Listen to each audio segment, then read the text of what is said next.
Hey, welcome back to another episode of Coastal Cooking Presents Quick Bites, brought to you by Pensacola Energy. I'm your host, John Scanlon, and I'm here with a very special guest today, the City Administrator for the City of Pensacola. We have Captain Tim Kinsella. Tim, thank you so much for being on the show. It's absolutely my pleasure. This is fun. It's great. I love cooking. I cannot wait. This is our St. Patrick's Day special. You bet. And you have something great lined up for us, right? I hope so. So what we're going to cook today is, well, first of all, I have to let you know I'm from Ireland. I grew up in Ireland. So I figure for St. Patrick's Day we should bring something that in our house that we've been eating on St. Patrick's Day, along with corned beef and cabbage. But the corned beef and cabbage you have in Ireland is a little bit different than what you get here. So I thought something that Americans might be more familiar with, and that's shepherd's pie. So it's my grandmother's recipe. She grew up in the Wicklow Mountains just south of Dublin. It was my favorite thing that she used to make, and she gave me a couple of secrets, some trade secrets in making her shepherd's pie that I'm going to share with you. So first let me say that shepherd's pie, shepherds look after what? Sheep. So shepherd's pie traditionally is made with lamb. If it's beef, it's called cottage pie. Shepherd's pie is traditionally Irish, cottage pie is a little bit more British. So, but if you go to most restaurants, it'll be beef, because American culture, the Americans don't eat very much lamb. They eat a lot more beef. So in America, it tends to be more beef. But I tell my family likes it when I do a mixture of lamb and beef. So today, we're going to use lamb and beef. It's a lovely flavor. It's a little bit more complex than just the beef. It brings a whole different flavor to it. But by all means, just use beef. Beef is good. We've got some peas. If you don't have fresh, frozen is just fine. Irish butter. I'll say Irish butter. Kerrygold butter. It's from the south of Ireland, down in Kerry. It's beautiful. It's creamy. It's rich. It's from grass-fed cows. It's really something. If you've never tried it, I highly recommend it. Cheese. You can use any type of cheese if you want, as long as it's not that cheese that's shredded up that you used to make nachos with. No, get some good quality cheese, preferably cheddar. A cheddar, or this is a Dubliner cheese, which is a little bit sharper than a cheddar, but a cheese that's got a bit of a bite to it, that's a little bit sharp, because then the sharpness of the cheese contrasts with the savoriness of the meat. Some salt and pepper, of course. A little bit of beef stock, some good potatoes, russet potatoes I would recommend, because we're going to boil them up and turn them into mash.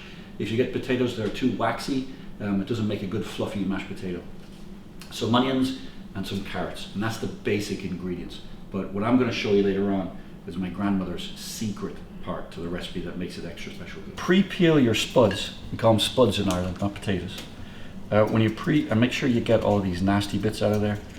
You can just use it at the end of, if you use a potato peeler, at the end of it there'll be a little sharp bit, and then that's for getting what we call the eyes out of the potato, like up here, this little nasty bit up there. You want to get rid of that. But as you peel your potatoes, if you pre-peel them, you're going to be left with a big plate of potatoes that are going brown. So how do you stop them from doing that? Well, I'll show you right now, and your potato's going to be kind of dirty when you're done peeling it. Alright, as you can see, the potato, it's got a little bit of dust all over it, a little bit of that lovely muck that it grew in.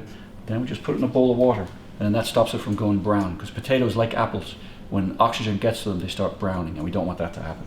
Alright, this pot of water, we put this on early on. The spuds are already peeled, so we're going to put these on to cook. Got to boil the water first, but let me tell you something.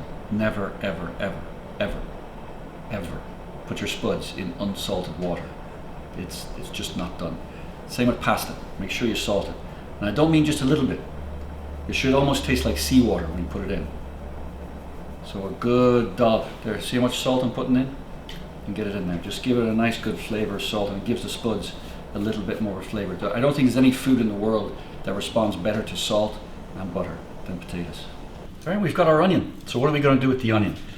Well, the first is I chop this one in half. Oops. Chopped it in half, and then I chop it, leaving this little stubby bit on here. And then peel it. And it doesn't matter if you take an outer layer of the onion off, that's okay. Here's an easy way to dice it. Let's get this film off.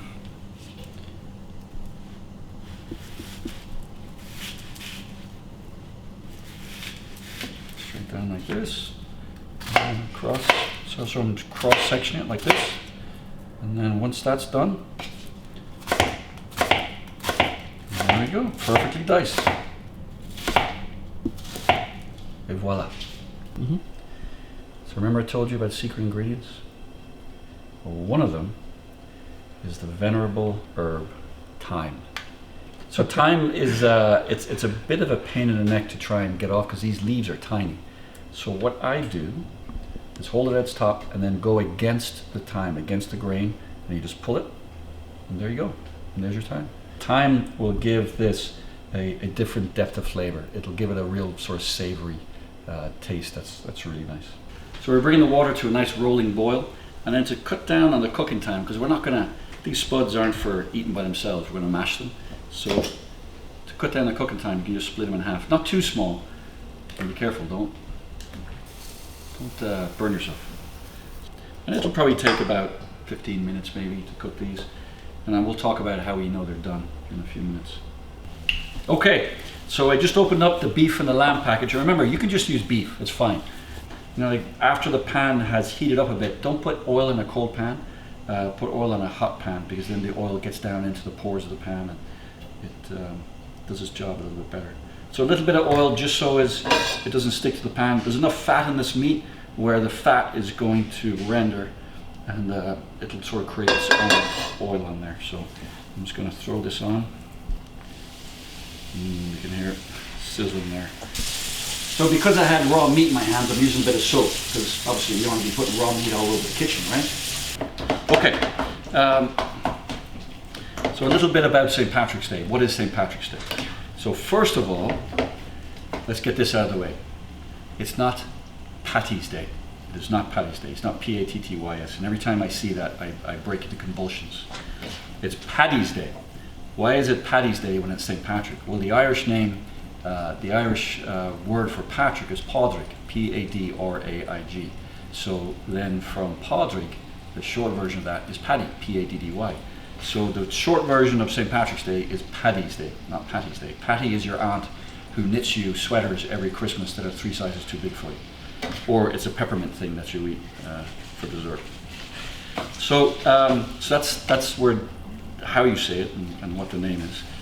So then why is St. Patrick the patron saint of Ireland? Well, the story goes, and I'm sure you've heard the story, St. Patrick drove all the snakes out of Ireland. Well, the snakes are just a euphemism for evil and paganism, because he brought Christianity to Ireland.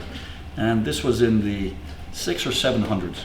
And St. Patrick was actually a Welsh shepherd.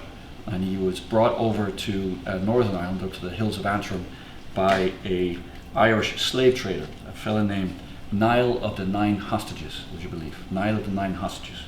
And so Patrick was on a hillside, and he was tending sheep there in Northern Ireland, up in Antrim, and he had a vision from God, and God told him to run away and then to serve God and bring Christianity to the pagans of Ireland. So he did. He ran away and he went to France, and he studied in all the great centers of learning all over medieval Europe, in France and in Rome, and he became a pretty important figure in the Catholic Church at the time. So he went back to Ireland, as true as his word, and he tried to bring Christianity to Ireland. Well, the High King of Ireland at the time was a pagan, just like most of the people were. And as the story goes, St. Patrick was on the Hill of Tara, which is the seat of the High Kings of Ireland, and he's trying to explain to this pagan king about the Holy Trinity, about the Father, Son, and the Holy Ghost, and about how all three stemmed from one. They were all together. And the High King was like, I don't know what you're talking about. That makes no sense. How can 3 people be one person? That is the silliest thing I've ever heard. So St. Patrick is getting frustrated, and he looks down to the ground and he's wondering, how can I explain to this heathen about the Holy Trinity? And he sees on the ground, what does he see? A shamrock. So he bends down and he picks up the shamrock, and if you've seen the shamrock, it's 3 leaves out of 1 stem. And he says to this, the simple shamrock, that's the Holy Trinity. Out of 1 stem comes 3 in 1. And the High King then goes, now I get it. And St. Patrick was so happy, he had a big staff, and he goes, thank goodness, and he stuck the king in the foot with his staff. But the king was so in awe of St. Patrick that he didn't say anything. He had a hole in his foot with St. Patrick's staff in it, and he didn't say anything. And then the High King then became a Christian, and then Christianity spread around Ireland. And that's why St. Patrick is the patron saint of Ireland, and that's why the shamrock is so important to Irish culture. So there's a little bit of Irish history for you. Growing up in Ireland, St. Patrick's Day was very much a religious holiday. You looked forward to St. Patrick's Day because it was a day off school, and in my school in Dublin, there was always an international rugby match at Lansdowne Road on St. Patrick's Day. So we would get a half day off of school on St. Patrick's Day, and we'd all go to the rugby match, and that's why we liked it. But in small villages all over Ireland, there would be religious ceremonies, and there would be parades. The town where my mother's from, Rathdrum, there was a parade that went straight through the town, and it was always led by the priest and then the altar boys, and then there might be some sort of reserve military there, say 5 or 6 guys, because Ireland doesn't have much of a military. And then behind would be a parade of just local people. It might be a tractor with a trailer behind it and a bunch of people sitting on it playing traditional Irish instruments. Another one might be a tractor with a trailer and there'd be 5 or 6 girls doing Irish dancing or things like that. But it wasn't, in no way, shape or form was it a time to get excessively drunk. It was the Americans that brought that to St. Patrick's Day, and in New York and Boston specifically. And then in 1988 was the 1,000-year anniversary of the city of Dublin. And so they wanted to do something special. And this Dublin City Council saw, aha, look at what New York and Boston is doing on St. Patrick's Day. We need to bring this back to Ireland for tourism. So they turned Dublin, every St. Patrick's Day now in Dublin is a massive party like Mardi Gras in New Orleans. So it's very different now than what it used to be. But still out in the country, it's still very much a parochial, very religious-based affair and just a celebration of the local town and culture. So here now we've browned the meat, as you can see, there it is, but there's lots of fat in it. We don't want that fat. So I'm going to pour this guy in here. Now, the little bit of fat I've got in here, I'm going to use that fat, let it heat up a bit, and I'm going to saute my veg. Now I don't want to saute it too much.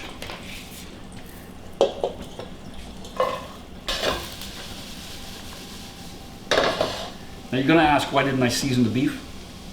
You can put your salt and pepper and all the rest of it in there, but I didn't season it yet because as I throw out that the fat, that would have taken a lot of the salt and the pepper with it. So I just wait a little bit to do that. So I let the onions get translucent, and while I'm doing that, I'm thinking to myself, I wonder how the spuds are doing.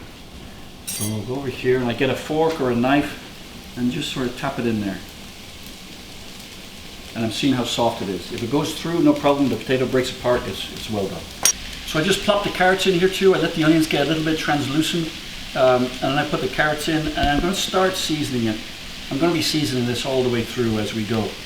So at the end, the taste of this dish, there should be a savouriness to it, and there should be just a hint of pepper. Most dishes like this we call peasant dishes because they were made by poor folks in Europe that they brought them over to America. They were made from the poor cuts of meat that's all they could afford. So you take your corned beef, for example. Corned beef is the cut of meat that nobody else wanted, and so they would brine it and cure it with spices. The Jewish folks did that in New York, and incidentally that's where corned beef and cabbage comes from. Because in Ireland it's bacon and cabbage, and it still is. It's a side of salted fatty bacon, and you boil it, and sometimes you might boil the cabbage in the same water you do with the bacon, and that was the traditional dish. When the Irish came over to New York at the turn of the century, a lot of them lived in neighborhoods that were mixed with Jewish folks that were coming from Eastern Europe.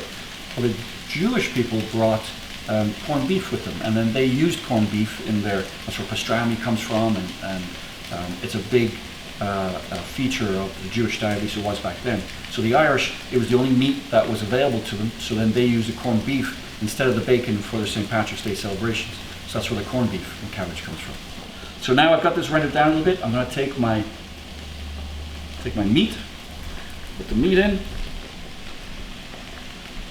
So I said we're going to be seasoning this throughout because the secret to a good meal, it's not the recipe, it's not the dexterity of the cook, it's not how well you can chop your ingredients. It's two things. It's number one, it's the ingredients, that you get high quality ingredients, and then it's your taste buds. It's your own taste buds. You can cook anything as long as you taste it. And if it doesn't taste right, then do something to make it taste right. And that's the secret to this recipe. I don't have a recipe. I don't have it written down. I just know it tastes right, and every time I make it, it's a little bit different because I'm not following a recipe. I'm following my taste buds. So I put the meat in. I'm going to put a little bit of pepper in here. Depending on usually I'll use freshly cracked pepper, and then just a little bit of salt. Now at this stage, I'll be wary of using too much salt because once it's oversalted, it's oversalted. All right, so be careful in that, using too much. Now we're going to put in one of the secret ingredients, and we're going to sprinkle the thyme in. The thyme is actually pretty strong, so I'm putting quite a bit in here. Any professional chef that's looking at it might think, this guy's crazy! But the other things I'm going to put in are going to temper that, and it's actually a lovely melding of flavors. Now, we're going to take our beef stock. So, and you'll understand why I'm doing this, why I'm putting this in and not just putting the dry meat in there. It's just too, without some sort of liquid in there, it's way too dry. So I'm going to put a wee bit in, just enough so it covers the bottom of the pan. Okay, so I got the meat and I got the bit of salt and pepper flavor in there. Got the beef stock, but I want to make it a bit more savory. And the time, it's going to take time for it to flavors to really mix. So hold on, don't go anywhere. Here's the next secret ingredient. Lea and Perrins. How do you say this? Lea and Perrins. No, the name of the sauce. Worcestershire sauce. He would be incorrect. It's spelt Worcestershire sauce, but it's pronounced Worcester sauce. Worcester. Well, that is the way I usually say it, and that was a trick question. Lea and Perrins make the best. You can get some that is, you can get this generic stuff, you can get stuff that's made by Heinz. Stay away from it. It might cost you 3 cents more to buy this. This is the best, by far. So this is going to also give it just a little bit of a spicy, and it's not really all that spicy, and I'm pretty liberal with this. Okay, so the bottle is down to here right now, and I got 2 pounds of meat in there. Mix this up a little bit again. Okay, so now it's still very liquidy. It's okay. Now here's my next secret ingredient. Tomato paste. I say tomato, you say Tomato? Tomato. Tomato. You are 0 for 2 right now. So why are we doing this? If you don't have tomato paste, you can use ketchup. It's fine. This is not a fancy cooking show. You use whatever you have available in your kitchen. But this gives it a depth of flavor. It gives it like a nice sort of savory taste. So I'm going to put about half a tube in here. Mix this up. Okay, the next secret ingredient. It's a little bit wet, right? It's a bit liquidy. So what are we going to do? Here's it. Bisto. Bisto. So Bisto, it's in the UK and Ireland they use it for. It's an easy way to make gravy, and it's gravy granules, but there's cornstarch in it and there's flour in it. So when you put it in, it thickens up whatever you have, and it gives it just that little bit of extra beef flavor. But you got to be careful if you use too much because there's a little bit of saltiness to it. So if you've already put too much salt in there, it may mess it up. If you can't find Bisto, that's fine.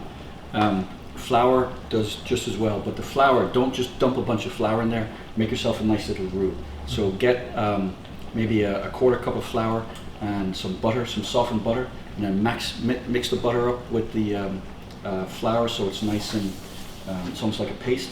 You can put a little bit of milk in there, but just the butter and the flour should do. And then when you put it in here, it's going to mix up real nice, and you won't have those little lumps of flour sitting around. So I'm eyeballing it. Don't ask me for the recipe because it's in my head. And this is going to make it just lovely and sort of thick and hearty. It's become a little bit more glutinous in there, right? And starting to look like what you'd expect in a shepherd's pie now. Okay, throw me the peas. Peas.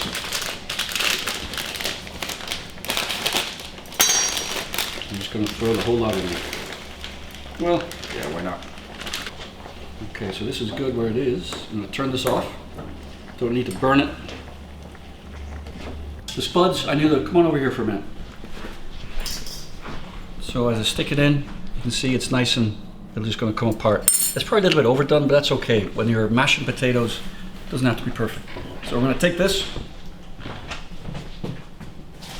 Now I'm going to show you a trick that my grandmother taught me. So the mark of good potatoes, in Ireland anyway, is that they're floury. The mark of a bad potato is that it's soapy. So you always want your spuds to be floury. So floury means, you can kind of see there's like dry bits that come up. Now in Ireland, to get them more floury, my grandmother would go out into the cold air with the pot like this, and she'd shake it in the cold air, and then that would dry the potatoes out, and I'd give them these lovely floury potatoes. You want the spuds to just break apart, and to be nice and sort of crumbly and floury. Floury as in flour. If they're soapy, you won't see those little white bits on top. They'll just be like, they'll be waxy, right? And you don't want that. That's bad spuds. Okay, so they're in here. Now we're going to mash them. Okay, so here we have it, the Kerrygold Irish butter. Now you can put milk in here. You can put, I'm lactose intolerant, so I'd usually put some like coconut milk maybe, or something like that. Sour cream is great in here, but lots of butter. This is going to be so good. All right. And then, as I said, spuds and salt is a match made in heaven. Spuds, salt, and butter. So I'm going to put a wee bit of salt in here. And I'll taste it as we're going along. A little bit of pepper. Now we're going to mash away.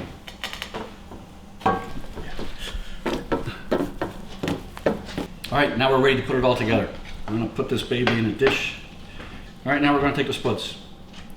And we're going to put dollops. Oh, this is plenty. All right, we're just going to sort of tap it down. Put it up. Okay, and we want to seal it up on the sides. When we put it in the oven, it's all going to come bubbling up. But I'll show you what we're going to do here. Yeah. So we want the potatoes to crisp up. So we take our fork and we're going to go around the side like this. We're making these ridges, because then when we put this in the oven, all these ridges are going to crisp up. We want a nice crispy top like this, just like a field.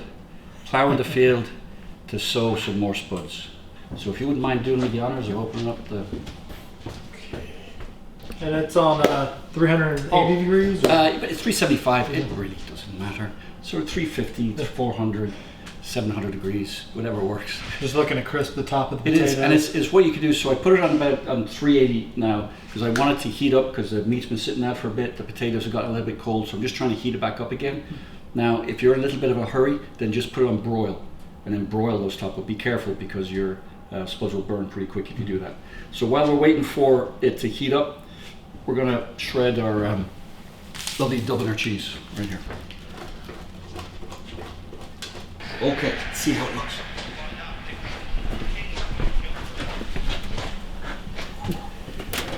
Okay, so you see how lovely brown it is on all those ridges? And that's what you want. Now we're going to put some cheese on there.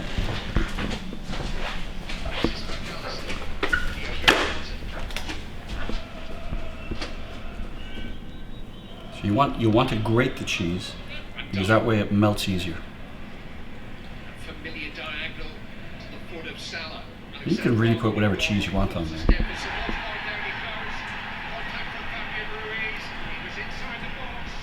Sorry, I'm watching the Liverpool PSG game here as well. This is an authentic shepherd's pie. That's right. And you want the cheese to get kind of brown on the top. So right now when I put it in, I'm going to put it on broil. All right, let's see how this is. Did I wait too long? Oh my goodness, look at it bubbling. Oof. Oh my. So, oh yeah.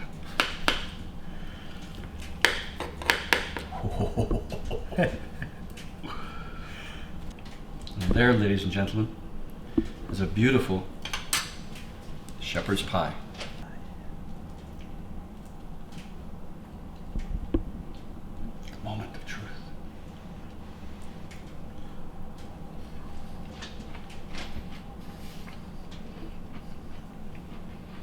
That is incredible. Oh. That is absolutely fantastic. It's not dry. It's got a good consistency to it. But the carrots, the crunch with the carrots, but they're not. It's not like they're soft, and the potatoes. Yeah, absolutely wonderful. This is fantastic. I'm getting a second bite already. I'm gonna finish the plate, but we got to finish the episode too. That's so good. Good. I'm glad. Yeah, we will be making this at home. Captain Kinsella, thank you so much for being on the show. My pleasure. I know you're very busy. You're doing incredible things with the city. It's great to have you there. I've seen a lot of your stuff. You led some friends of mine in the military. I've had friends that took your class when you were a professor. They had nothing but great things to say. And just being that interaction with you is great. And again, it's so wonderful to have you. Well, it's my pleasure. As say in Ireland, Gurb Mahagat means thank you. Oh, yeah.